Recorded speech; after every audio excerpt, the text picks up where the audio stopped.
Bandeko, chers amis, mbote na bino, bino tomesa olandanga. Titre ya vidéo oyo ezali M23, ce sont des satanistes. FARDC, ce sont des sorciers. Congolais, kaka blablabla. Barwandais, calme na action. Congolais, blablabla, action exacte. Nous avons kama biloko mike oyo bokolanda awa. Bandeko toyo kana no ndeko Frank Diongo. Cette ville est identifiée comme une ville de plaisir, de loisirs, d'ambiance, comme Las Vegas aux États-Unis. C'est une grande irresponsabilité que le président de la République parte dormir, se reposer, faire de l'ambiance, pendant que le pays, Bunagana, est occupé, Rutshuru encerclé par les ennemis de la République, armés. Dans l'entretemps, on tue femmes, jeunes, enfants et vieux.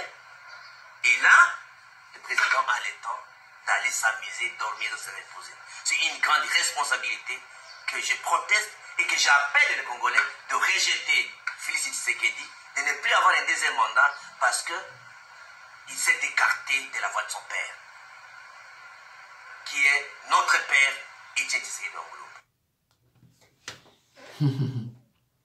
Nzambe. Bamindele bazo sepela na ye, yo lobaki ba faire écarter ye. Hein? Bamindele bazo sepela na ye, c'est un bon travailleur. Ben tere na bango bazo sala biso onyo so bango balingi hein. Donc bandeko na ko expliquer bino pourquoi FARDC sont des sorciers et que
Sabiso na babalabala que awa na kati kinakati notre ancien président de la République Joseph Kabila azala la bavion na emisatu atia likolo ya ngomba et bavion wana emataka ekitaka donc atia yango pour que un jour so likambo ayeba kokima na bavion na ye mais biso lelo toli bino information ya solo.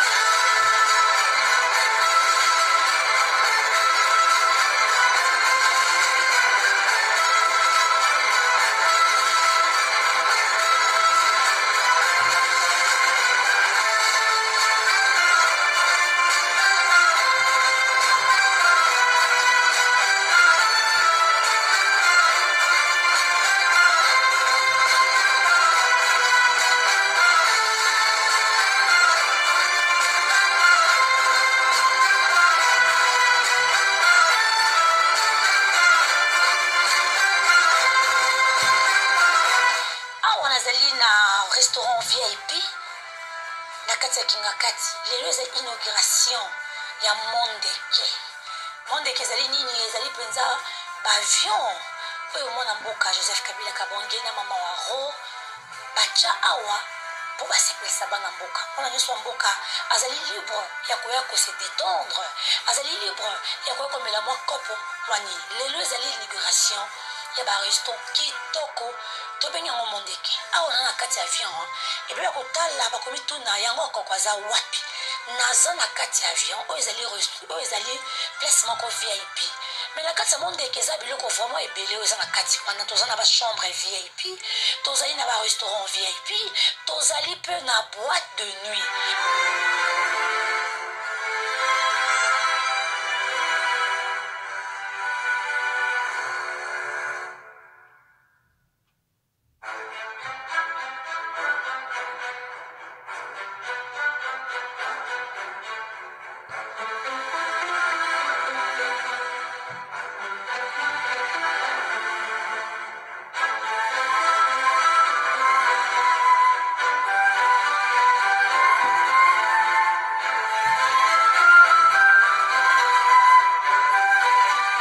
Eza inauguration ya Mondeke. Mondeke eza nini? Eza ba avion obomoni awa eza suspendu awa.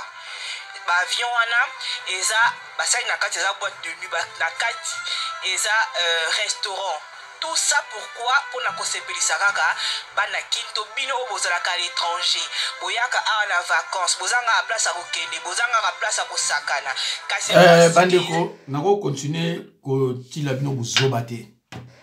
Bazalo na bino Mondeke soki Mondeke ba restaurant ba lobina ba boîte de nuit. Ole ba lobla ba la sabino ba entreprise oyo eza ko créer ba emploi. Mutasali 18 ans ya ko boma ba fausse commis ya ko yiba makamana ndenge na ndenge ake asomi ba vieux na misato azo la sabino yango pe ayebi ke boko sala ye rien. Azolo kisabina ngo Congolais bazo betela ye maboko.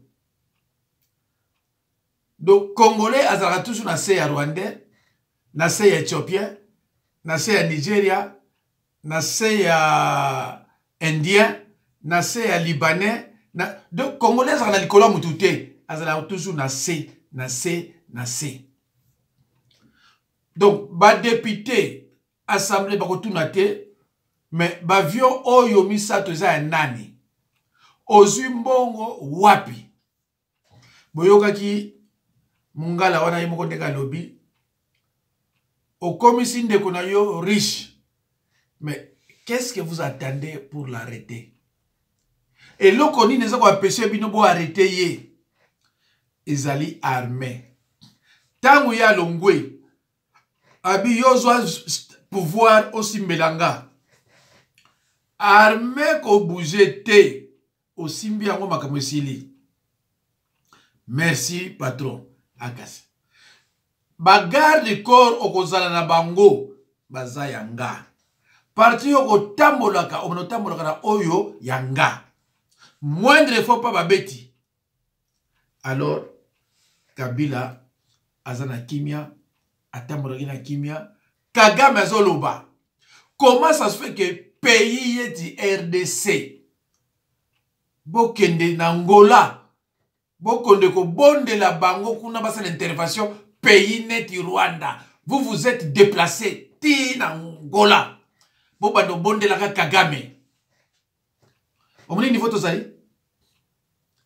Or soki armée za na maboko oya biso mbala moko Kagame ko bate na popularité tout ça na yango, richesse tout ça na yango. Oh bah 58 millions. Mais Kabila on ne parle pas de millions, des milliards. Joseph Kabila, ce qui désirait ce qu'il a dit, des millions. Pardon, des milliards. Oh mon bout de la yiba na yo, mais yiba ndambo. C'est-à-dire ce qu'il yibi 1 million au salaire de l'autre côté parce que ça n'a rien par rapport à 1 milliard. Peuple congolais mawa, peuple congolais banda le 24 novembre 65 passé bandi na mboka tile lo ici la raté ndenge ndeko yebisinga ke pays sera toujours dirigé, géré par des primangondo. Aza raison. Moi, na kisa sa yebi primangondo aza nani. Primangondo aza nani. Pays sera géré na ba primangondo. Eza mawa. Comment yo moko jambo zo bima? Plus de 200 combien de voyages, aucun investisseur, mboka pe bato bafani bango kimia. Eza mawa. Alors bandeko, tozongi awa. Awa toke na ba verset biblique. Oyo baninga verset biblique te talibino. Nyonso oto salaka, nyonso oyaka na mboka na biso. Nyonso na sema ya mukilo ya mabele, nyonso zana wakacha Bible awa. Bandoki yo boninga Bible te talibino. Bandeko, il faut qu'on y ait dans le lobby, bah M23 ce sont des satanistes et que bah FARDC baza bah sorcier. Na changé siko et lobeli. Pour les lobeli msous bah tout ça comprendre qui. Alors on a expliqué bien la différence qui existe entre sataniste et sorcier.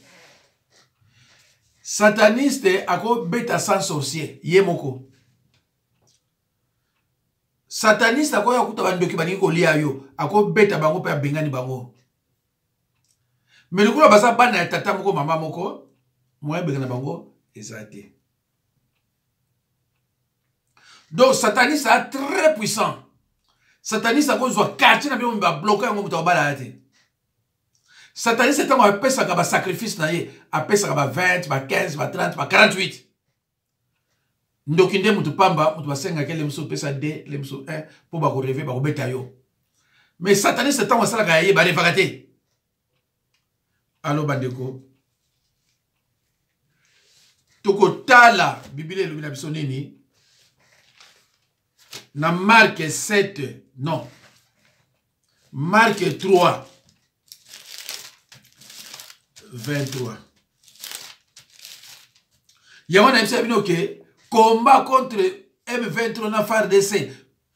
FARDC a gagné, les gens n'ont pas compris. Je sais que vous avez des difficultés pour comprendre mon langage. Sorcier a gagné, sataniste té.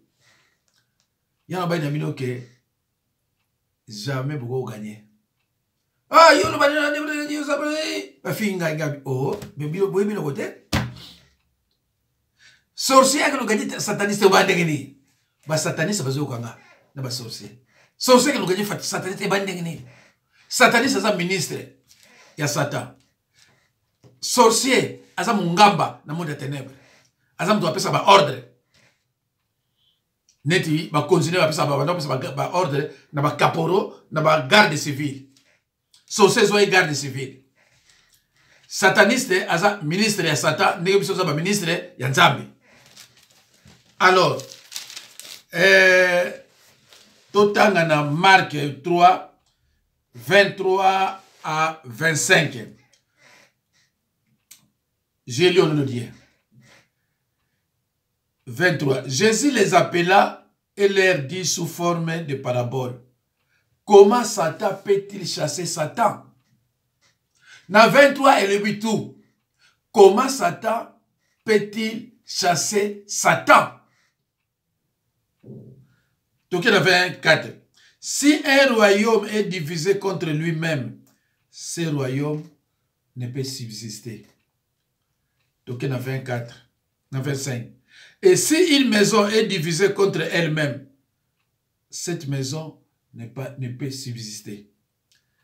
26. Si donc Satan se révolte contre lui-même, il est divisé et il ne peut subsister.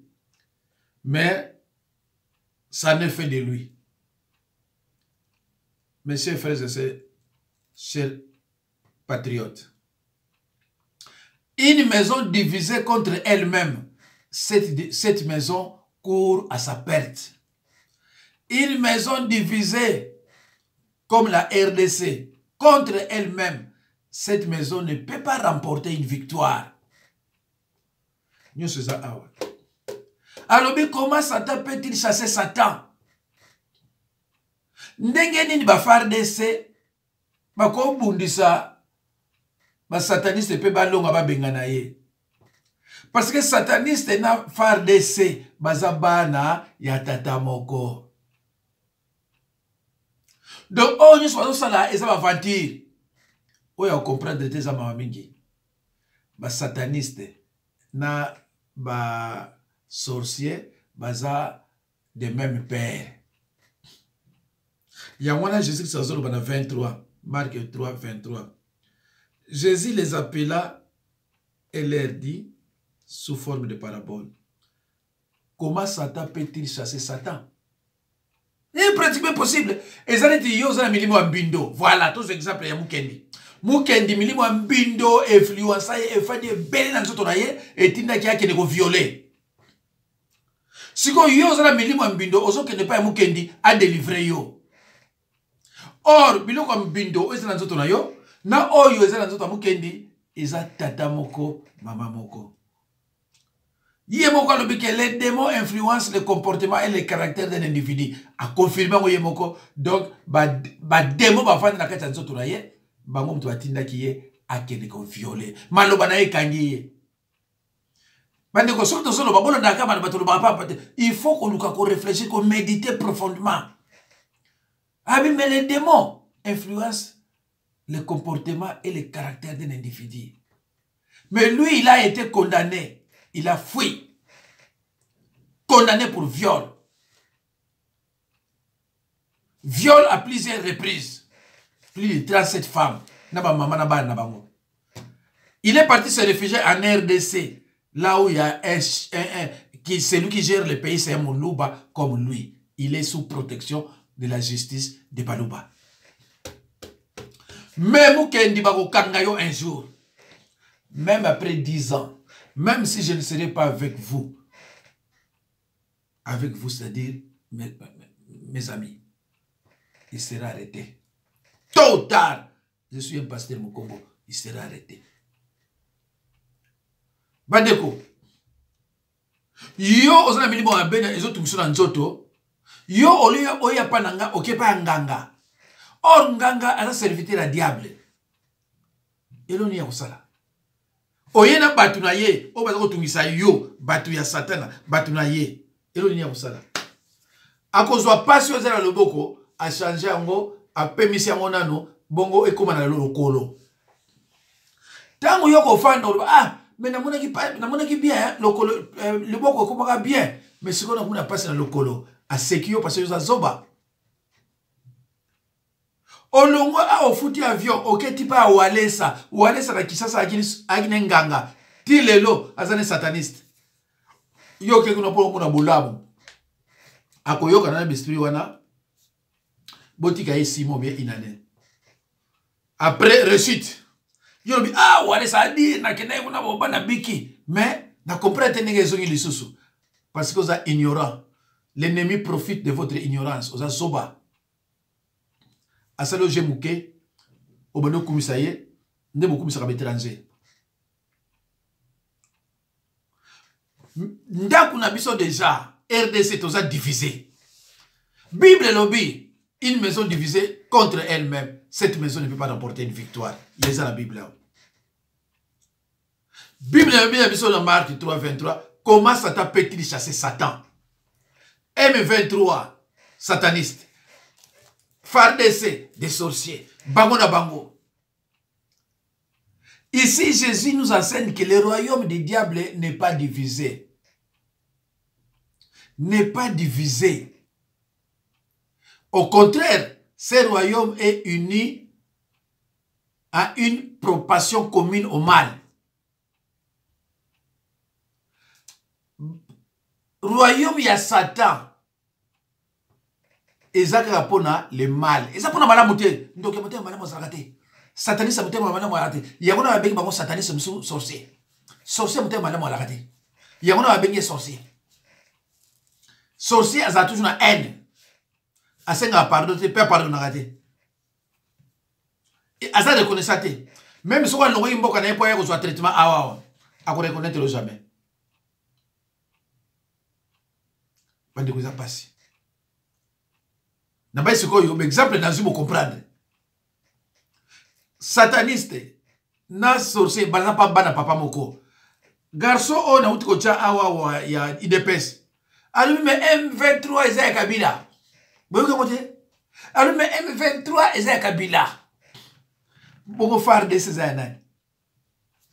Qu'est-ce que vous ne comprenez pas? FARDC eza ya banani? Eza ya Kabila. M23 eza ya Kabila. Baningisi Tshilombo na Kabundi abi révoqué ba officier rwandais nyonso généraux, ba officier généraux nyonso dans l'armée. Tshilombo alobi tout sauf ça je ne peux pas le faire. Alors bon libérer Bokadeni. Boko libérer Bokadeni. Yo siko yebino le côté obani ko finganga. Oyo yo kama kongana zolo ba yo bani ko finganga. Maladi na bino ngwana. Ya de baluba o bazaka mwa mayele. Les baluba sont des gens très intelligents, mais des menteurs, des traîtres, tribalistes. Mais ce sont des gens très intelligents. Après, Manianga Zabango. Mais, tribalistes.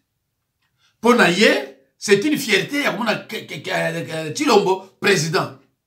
Mais, eza pona fierté na mbokati pona mbokati les baluba poza pona mbokati bango po bamona kaka Tshilombo président esili bazo condamner Kabundi or Kabundi eza na nzela mais non muto musani komela basanga muto musani basi pona mboka yo balé rien parce que il est captif Tshilombo eza captif donc ba kangaye komekate ata molaka ndi ona suka na komela basanga un jour on va peut-être surprise dans l'hôpital ici.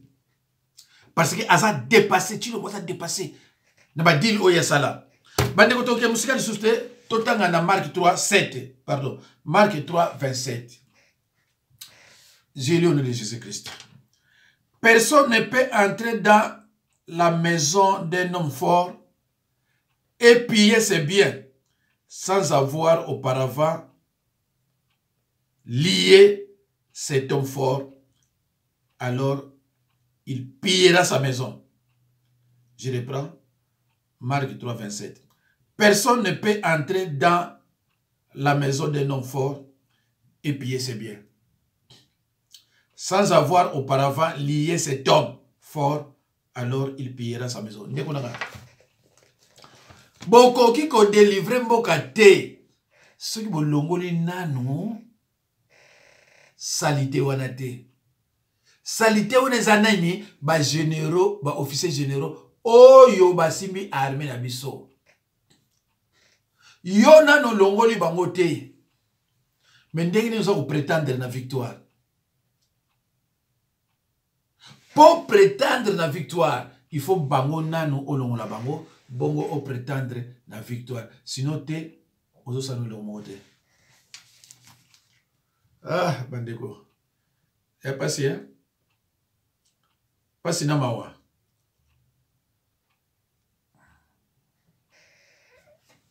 Notamment, quel regard vous portez sur cette justice congolaise? La justice, elle est complètement pourrie. Ce sont les juges qui sont pourris. Le pire des métiers en RDC, c'est avocat. Parce qu'un avocat, ça sert à rien. On achète le juge. Hein, une fois qu'on a acheté le juge, les carottes sont cuites. C'est même pas la peine de s'embêter à aller plus loin. Alors l'avocat, lui, là-dedans, il n'a pas de... À la limite, il peut transformer les portes et les enveloppes, mais ça se résume à ça. Et tant que ce problème de justice ne sera pas réglé, rien ne sera réglé. Tout est vénalisé. Jusqu'aux copies des élèves. Vous savez, alors, en argent ou en avantage en nature. On parle, dans les examens, pour les filles, on parle de points sexuellement transmissibles. C'est quand même pas rien. Et c'est toute la chaîne qui fonctionne comme ça. Alors à partir de ce moment-là, à partir du moment où vous n'avez pas un organisme fiable qui est en mesure de faire valoir un état de droit au sens juridique du terme, hein,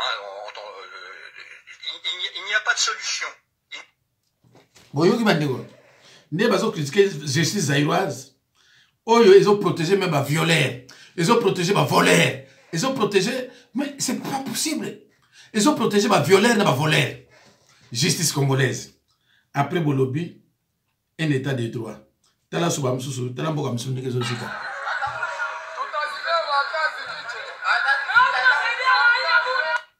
Oh mboka bandeko nanga. Weza mboka. Ba problème ici dans la té. Mikolo nyonso ba problème na ba problème. Alors tokotala ba problème na ba problème hein. Tokotala mke vidéo oyo. La nouvelle glace Kinder Bueno White, c'est Malembe bandeko tokala glace somptueuse saveur noisette vidéo oyo. surmontée d'un disque Et ça ne passe pas quand même. irrésistible. Eh mawa. Bozo mona batu neti batu. Batu neti batu.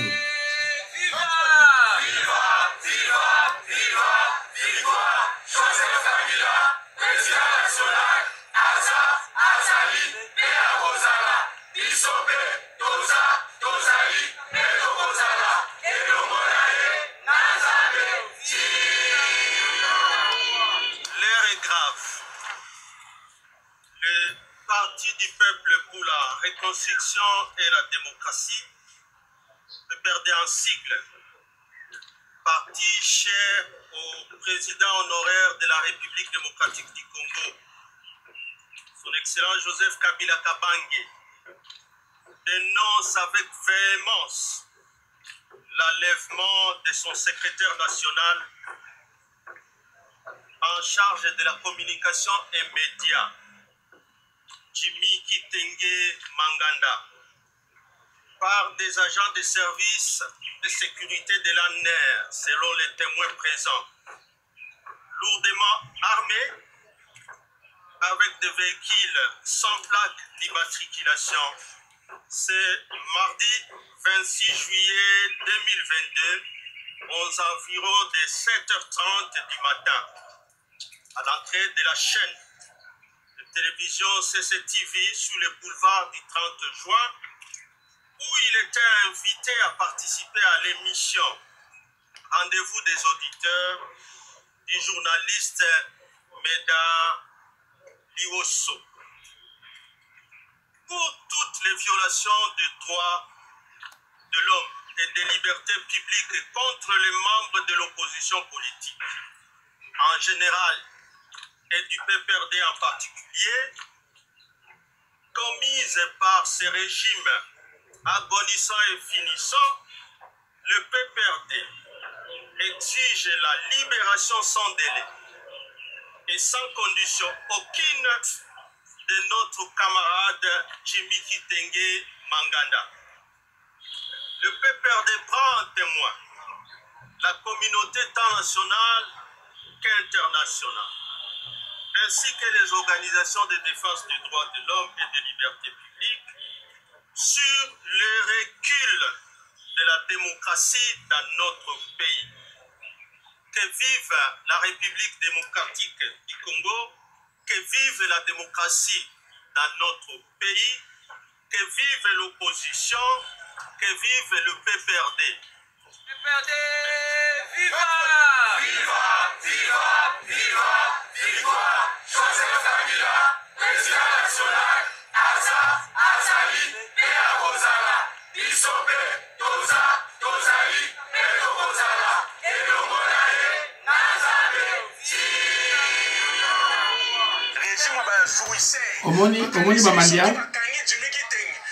Omoni bamandia. Bandeko. Omoni bamandia. Bo gagné nini? Hein? Bo gagné nini? Bango wana bazali mikolo nyonso. Ah Kabila boye, grâce Kabila, tokozala boye, toko gagné. Voilà. Donc nabato boye. Bon.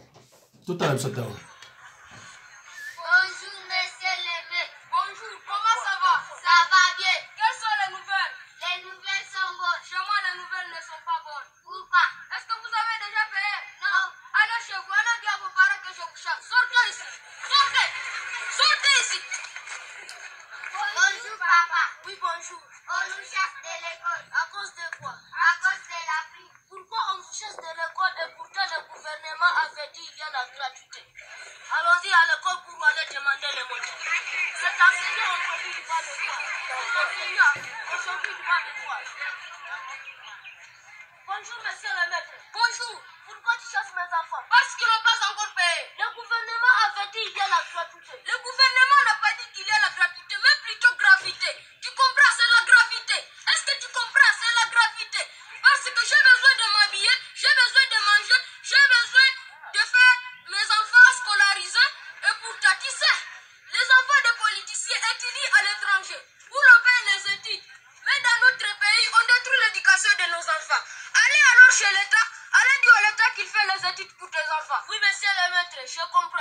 viendrai payer pour mes enfants. Merci, chers parents.